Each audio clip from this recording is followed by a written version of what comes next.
तै इच्छा हे कुमारी झाली, मग ते कामाची या तारुण्या आली, तेथ द्वेषेसी मांडिली वऱ्हाडिक. तया दोघांस्तव जन्मला, ऐसा द्वंद्व मोह झाला, मग तो आजेयाने वाढविला अहंकारे. जो धृतीसी सदा प्रतिकूळ, नियमाही नागवे सळो, आशारसे दोन दिलो झाला सांता. असंतुष्टीचिया मदिरा, मत्त होवोनी धनुर्धरा, विषयांचा ओवरा विकृतीसी असे. तेणे भावशुद्धीचिया वाटे, विखुरले विकल्पाचे काटे, मग चिरिले आव्हांटे अप्रवृत्तीचे. तेणे भूते भांबावली, म्हणून संसाराची आडवा माझी पडिली, मग महादुःखाचा घेतली दांडेवरी. अहंकार आणि तनू या दाम्पत्याला इच्छा नावाची गोड कन्या झाली. तिला कामरूपी तारुण्य प्राप्त झाले. इच्छा वयात आली आणि तिचे द्वेषाशी लग्न झाले. या दोघांपासून जन्माला आलेला द्वंद्व मोह म्हणजेच सुखदुःखांशी निगडीत मोह, त्याला त्याच्या आजोबाने म्हणजे अहंकाराने लहानाचे मोठे केले. हा जो द्वंद्व मोह होता तो सदैव सात्विक प्रवृत्तीच्या धैर्याला विरोध करीत असे. तो आशारूपी रसाने पुष्ट झाला.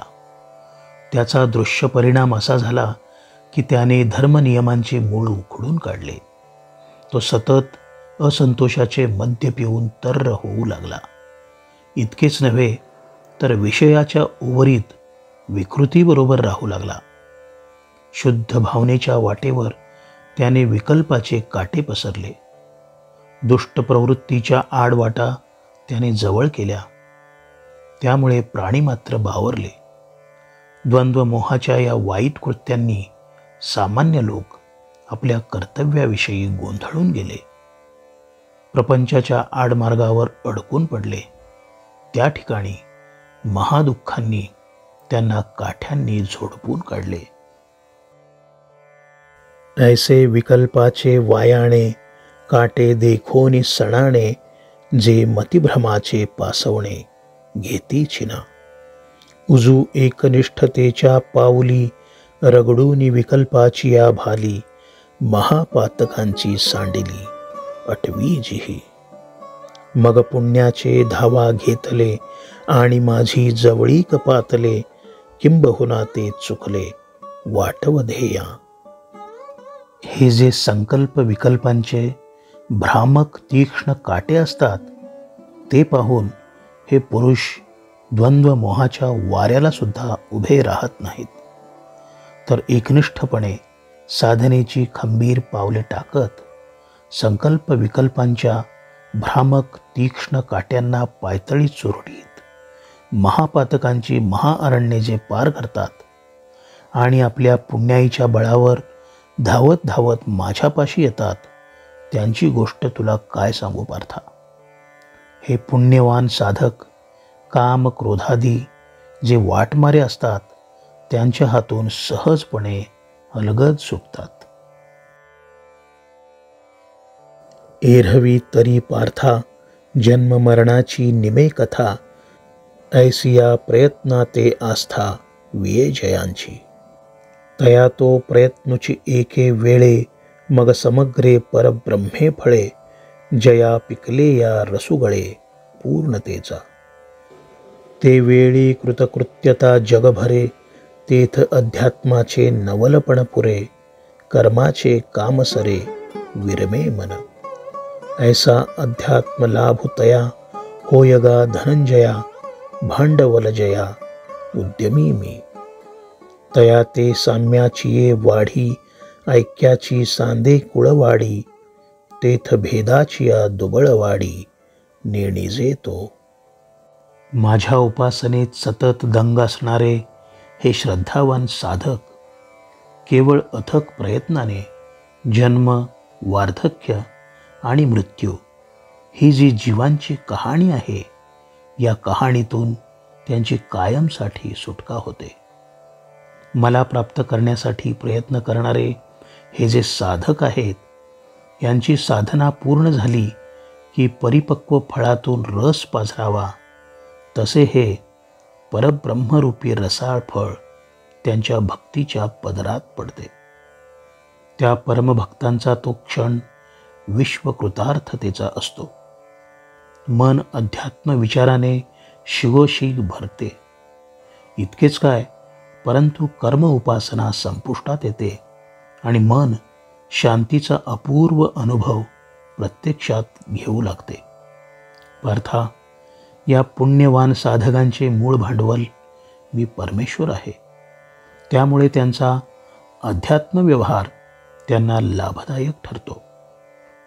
माझ्या उपासनेच्या भाग भांडवलावर ते परब्रह्मप्राप्तीचा यशस्वी व्यापार करतात. मनाची साम्यावस्था वाढीला लागल्यामुळे ब्रह्मैक्याचा हा व्यापार त्यांना लाभदायक ठरतो. भेदभाव संपुष्टात येतात, मन संपूर्ण शांत होते, सुखाला भरती येते. जिही साधिभूता माते प्रतीतीचे निहाते धरून अधिदैवाते शिवतलेगा. जया जाणिवेचे निवेगे मी अधियज्ञ दृष्टी रिगे ते तनूचे निवियोगे विरये नव्हती. एरहवी आयुष्याचे सूत्र बिघडता भूतांची उमटे खडाडता काय न मरत याही चित्ता युगांतुनो हे. परी नेणो कैसे पैगा जे जडून गेले माझिया आंगा ते प्रयाणींचिया लगबगा न सांडितीची माते.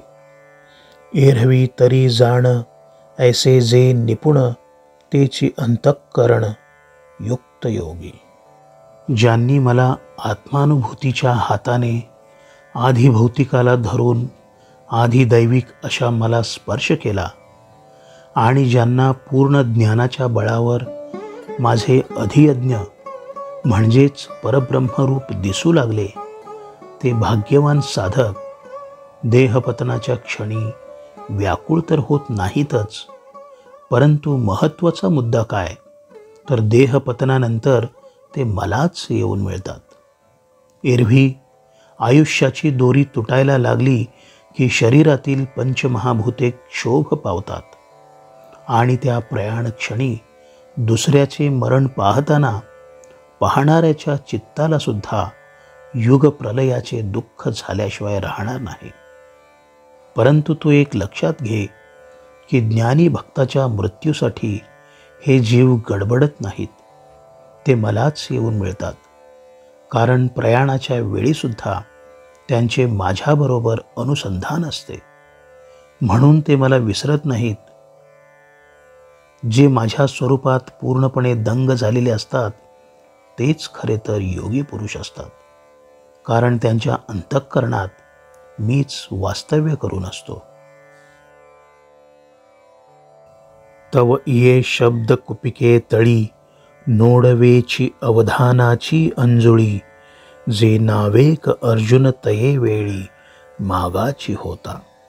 जेथ तद्ब्रह्म वाक्य फळे जिये नानार्थ रसे रसाळे बहकाते आहाती परिमळे भावाचेनी. सहज कृपा मंदा निळे कृष्ण द्रुमाची वचन फळे अर्जुन श्रवणाची एक होळे अवचित पडिली. तिये प्रमेयाचीच होका वळली की ब्रह्मरसाचा सागरी चुबुकळिली मग तैसीच का घोळिली परमानंदे. तेणे बर्वेपणे निर्मळे अर्जुना उन्मेषाचे डोहळे घेता ती गळाळे विस्मयामृताचे.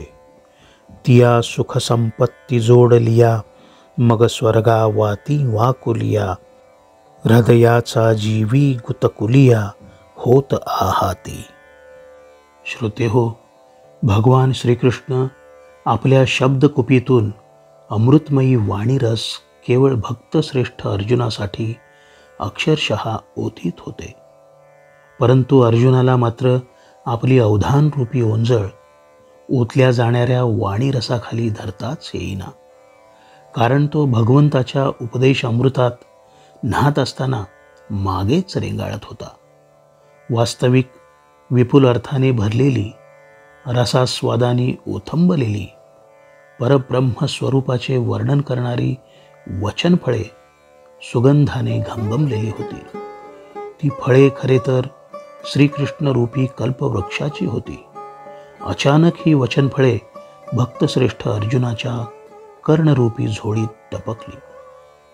त्यावेळी भगवंत कृपेचा मंद वारा वाहू लागला होता आणि श्रीकृष्णरूपी कल्पवृक्ष डोलू लागला होता. श्रोते हो, काय सांगू तुम्हाला. ती वचनफळे जणू तत्वज्ञानाच्या सिद्धांताने गच्च भरलेली होती. ब्रह्मरसाच्या अमृत समुद्रात ती प्रथम बुचकळली आणि नंतर परमानंदरूपी शर्करेत घोळली. त्यांच्या मोहक स्वादात अर्जुन डुंबू लागला. पार्थाला ज्ञानाचे जणू डोहाळे लागले आणि तो विस्मयामृताचे घोटच्या घोट घेऊ लागला. अर्जुनाला एवढा सुखानंद लाभला की त्यापुढे स्वर्गसुख फिके वाटू लागले. या अलौकिक सुखाच्या लाभाने अर्जुनाच्या सर्वांगाला आनंदाच्या उकळ्या फुटल्या. ऐसे वर चिलीची बरवा, सुख जावो लागले फावा, तव रसस्वादाची हावा, लाहो केला. झडकरी अनुमानाचे करतळे, घेऊन तिये वाक्य फळे, प्रतीतिमुखी एके वेळे घालू पाहिली. तव विचाराचिया रसनान दाटती, परी हेतूचाही दशनीन फुटती, ऐसे जाणोनी सुभद्रापती चुंबी चिना. मग चमत्कारला म्हणे, ये जळींची माता रांगणे, कैसा झकविलो असलगपणे अक्षरांचेनी. ये पदे नव्हती फुडिया, गगनाचियाची घडिया, येथ अमुची मती बुडिया, थाव न निघे. वाचूनी जाणा वयाची के गोठी, ऐसे जीवी कल्पूनी किरीटी, तिये पुनरपि केली दृष्टी यादवेंद्रा. तत्वज्ञानाने गच्च भरलेली मोहक वचनफळे बाह्यांगाने पाहूनच अर्जुनाचे मानसिक सुख उमलून आले. त्याला अंतर्यामी वाटू लागले की या वचनफळांचा रस चाखावा. त्याची उत्कंठा त्यामुळे वाढू लागली. त्याचा परिणाम असा झाला की अर्जुनाने अत्यंत लगबगीने ती फळे तर्कबुद्धिरूपी तळहातावर घेतली आणि ती वचनफळे अतिशय घाईने अनुभवाच्या मुखात तो घालायला लागला. त्यावेळी ती वचनफळे विचारांच्या मुखातच शिरेनात. ज्या हेतूने शब्दांचा अर्थ चाखायचा तो हेतू काही साध्य होईना. म्हणजे काय तर भगवान श्रीकृष्णाने जे तत्वज्ञान सांगितले तो हेतू अर्जुनाच्या काही केल्या लक्षातच येईना. हे ध्यानात आल्यावर अर्जुनाने ती वचनफळे मुखातच टाकायचे बंद केले. अर्जुन स्वतःशीच विचार करू लागला की चांदण्यांचे प्रतिबिंब पाण्यात पडावे तसे हे श्रीकृष्णाच्या मुखातून आलेले तत्वज्ञान. वास्तविक ती काही माझ्या हाती येत नाहीत. वाक्ये सुलभ वाटतात परंतु अर्थ मात्र अनाकलनीय. त्याला मी खरे तर फसलो. भगवंताची ही वाक्ये म्हणजे जणू आकाशाला घातलेल्या घड्याच आहेत. माझी बुद्धी इथं काही कामाला यायची नाही की अर्थाचा ठाव लागायचा नाही. अर्थ कळणे तर दूरच, अर्जुनाच्या हे सारे लक्षात आले आणि तो अगतिक होऊन श्रीकृष्णाकडे पाहू लागला. मग विनविले सुभटे, हा हो जी ये एक वाटे, सातही पदे अनुच्छिष्टे नवले आहाती.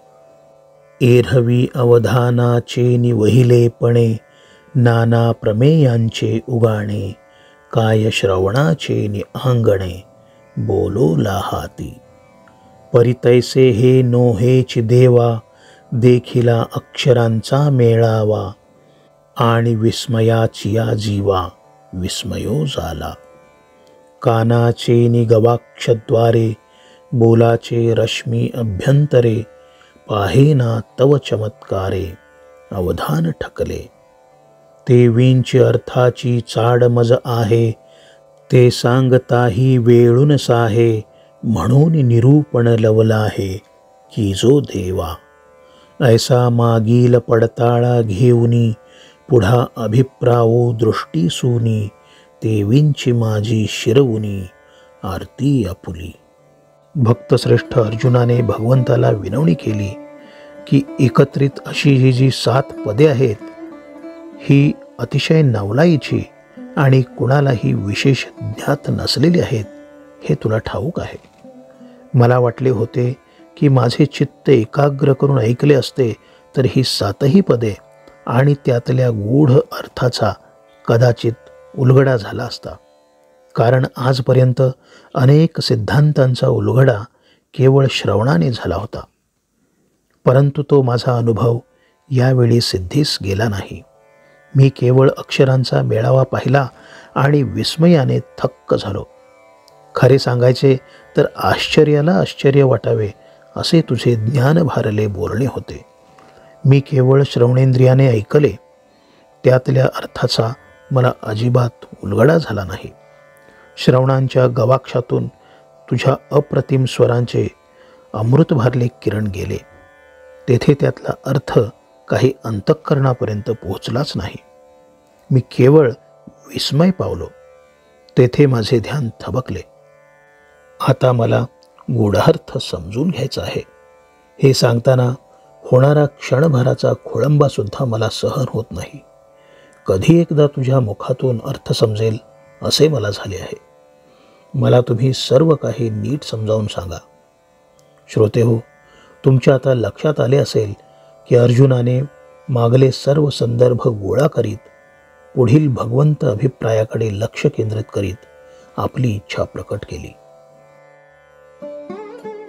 कैसी पुसती पाहे पा जाणीव भिडोची तरी लंघो नेदी शिव एरहवी श्रीकृष्ण हृदयासी खेव देवो सरला अगा गुरु ते जय पुसावे तै येणे माने सावध होवावे हे एकची जाणे आघवे सव्यसाची आता तयाचे ते प्रश्न करणे वरी सर्वज्ञा हरीचे बोलणे हे संजयो आवडलेपणे सांगेल कैसे तिये अवधान द्यावे गोठी बोलिजेल नीट मराठी जैसी कानाचे आधी दिठी उपेगा जाये बुद्धीचिया जिभा बोला चान चाखता गाभा अक्षरांचिया भांबा इंद्रिये जिथी पहापा मालतीचे कळे घ्राणासी कीर वाटले परिमळे परिवर चिली बरवा काई डोळे सुखिये नव्हती तैसे देशिये चिया हवावा इंद्रिये करीती राणीवा मग प्रमेयाचिया गावा लेसा जाईजे ऐसे निनागरपणे बोल निमे ते बोलणे ऐका ज्ञानदेव म्हणे निवृत्तीचा. भक्तश्रेष्ठ अर्जुनाचे भगवंताबरोबर संवाद साधण्याचे कौशल्य तर अप्रतिम होते. आपल्या मनातली जिज्ञासा तो फार अदबीने प्रकट करायचा. तो कधीही आपल्या मर्यादांची सीमा चुकूनही ओलांडायचा नाही. त्याचे भगवंत प्रेम एवढे वाहते होते की त्याने श्रीकृष्णाच्या हृदयाला केव्हाच गाढ आलिंगन दिले होते.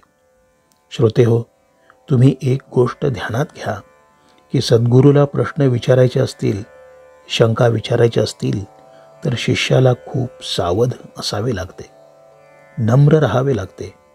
याचे मर्म सव्यसाची अर्जुनाला ठाऊक होते. अशा शिष्योत्तम अर्जुनाचे भगवंताला प्रश्न विचारणे आणि सर्वज्ञ श्रीहरीचे अप्रतिम उत्तर देणे हे तुम्ही संजय कसे प्रसन्नपणे आणि अतिशय प्रेमाने आता सांगणार आहे त्याकडे तुम्ही तुमचे चित्त केंद्रित करा. हे तुम्ही अवधान देऊ नये का? हे सारे मी आता तुम्हाला सोप्या मराठी भाषेत सांगणार आहे.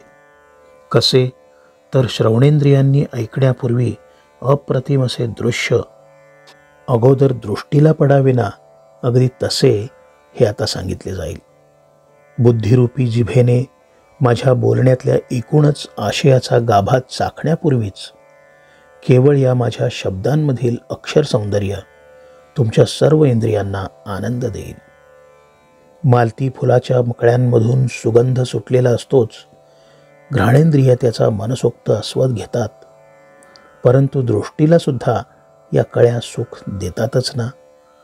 त्याप्रमाणे प्रकट होणाऱ्या मराठी भाषेतून भाष्य असे काही सिद्ध स्वरूप होईल की आपली सर्व ज्ञानेंद्रिय राज्य वैभव भोगतील.